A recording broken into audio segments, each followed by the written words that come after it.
everybody. I'm Evie Roberts, and this is my podcast, Talking in the Dark. Welcome.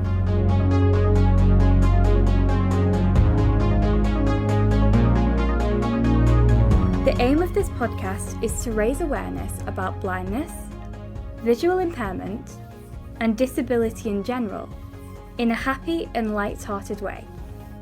For those of you that don't know, I am blind. I was born with a condition called bilateral anophthalmia. Try spelling that one. It basically means that when I was born, my eyes didn't develop properly, so I wear prosthetics instead. The goal of this podcast is to remove some of the stigma and stereotypes around disabilities, whilst also having fun at the same time. Each week, I will be interviewing people from all walks of life, including some with hidden or physical disabilities like mine, and getting to know a little bit more about them and the lives they lead. This week, I am very excited to tell you that I will be talking to Kat from Riding for the Disabled. My name is Evie Roberts, and this is my podcast, Talking in the Dark. Welcome.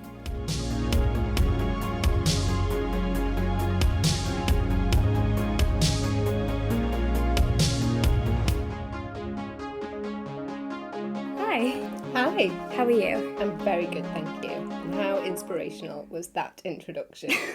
When I can actually say it properly. Very honoured to be here to talk to you. Oh, it's great to have you with us. So how's your day been? It's been really good, really good. I have been packing our car because tomorrow we are going to compete at our national competitions. Oh wow, that's amazing. Would you like to tell our audience a little bit about what that entails then? Absolutely, apart from packing my car.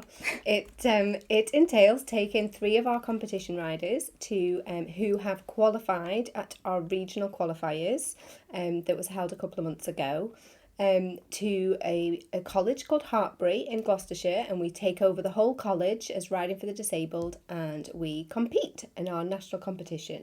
So we're all very excited to go. Oh, that's amazing. So can you tell us a bit about RDA? Absolutely. So Riding for the Disabled is a UK-based charity, and it has 500 plus centres across the whole of the UK and the islands and Ireland, and we have a couple of centres over here in the Isle of Man. We have a carriage driving charity that's based at Ballyvarton, and then I am with the riding group, which are based up at the Gilca, up at St Jude's, and so we provide positive experiences with horses, from riding to horse care to being able to compete, and to we have school children that come. We have so many people that can come, and obviously the most exciting person that comes is you. That's very sweet. So how many riders do you have? So we have 3, generally we have 3 terms, so we have spring, summer and winter, and we have 5 schools that come on a Tuesday, and they bring 4 riders. So we have 20 riders on a Tuesday, and we have then a Friday session where we have sort of up to 8 riders on a Friday at the moment, who are people that don't necessarily come from schools that send kids, or they're homeschooled, or they're a bit older. So what made you want to start working for RDA? Oh, well, so none of us work for RDA. We're all volunteers. Mm-hmm. But I saw it on Countryfile. So we were I was watching it on the BBC. We were about to move to the island, and I found the most amazing charity in the world, something that combines 2 of my favourite things, which is horses and kids. And it was just fantastic. So I was really upset, thinking, oh my goodness, I've just found the best charity in the world, and maybe they don't have it in the Isle of Man. So I did a quick Google, found it, messaged them, and I was there before I'd even done a shift at work. I was there knocking on their door, seeing if they would have me as a volunteer. Oh wow, that's amazing. So how long have you been volunteering? So we moved over in September of 2019. So since then. Oh, right, okay. So what would you say is your favourite part about volunteering for RDA? Oh, gosh, there's so many. My absolute favourite would be the smiles that we make. So we make just the best smiles. And so I think there's nothing better than children with additional needs making a bond with a horse, and being able to be on that horse and be able to be the same as everybody else and be a horse rider and make that bond and that connection with that horse. So, and then you just see it through their smiles. That's really amazing. So why do you think RDA is so important? Oh, goodness. Well, because we just make so many smiles. It's just so valuable to people. There's not just the emotional connection that everybody makes with the horses. There's also the physical element to it.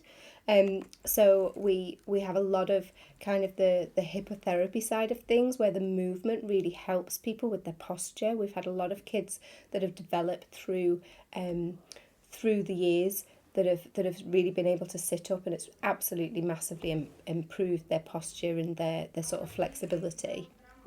Okay, so when you think of RDA, is there a special memory that sticks out to you? Oh, do you know, we have a trustee called Juan, who is visually impaired, and every time that he talks, he manages to make us all cry, because he just tells us how it makes him feel to be a rider. And if I'm to think about RDA and what it does for people, his sort of go-to praise and thanks for how it's helped him make him feel normal and part of sort of normal competing society, then he always makes me have a tear. He's absolutely fantastic. Because how do you feel as a rider? I just feel, I love it so much because it's like an escape from just day-to-day life. Like, because I obviously used to do it on a Friday after school. It was like I'd had the whole week at school. I was usually very tired. And it was just so nice to be able to do something I love and not have to think about what tests I've got next week. And it just made me feel normal, I guess. Like I could do everything that my friends could. And did you think when you, because I always say there's not many things in life that stop me thinking about other things. So as soon as I get on a horse, everything else stops. Do you feel the same? Yeah, definitely. I'm so focused on what I'm doing that I just stop thinking about everything else that I need to do or have got coming up, if that makes sense. It does. It totally does. And some of that is probably because I'm shouting at you. Maybe. Heels down, Evie. Yeah. Maybe. I'll keep quiet on that one. Okay, so my last question for you. What can people do to help RDA? Oh my goodness. So we are always looking for volunteers. So we are solely volunteer run. So if you have time on a Tuesday or a Friday evening, so Tuesday during the day or a Friday evening, then we'll welcome you with open arms. So our full charity is run by volunteers, and it doesn't matter if you've ever been near a horse or you are a superb jockey. We will take everybody and we'll train. We have amazing training to get people up to speed and comfortable in doing what they can do. If people don't have the time, we have a plethora of fundraising events that people can get involved in. So if you follow us on our Facebook page or our Instagram, so we're Riding for the Disabled Isle of Man, then we will put all of those activities on there, and you can happily support us in that way. Okay, that's amazing. So they are all my questions. Thank you so much for answering them. You're very welcome. It's been absolutely lovely. That's amazing. And thank you so much to my audience for listening, and I will see you all next time.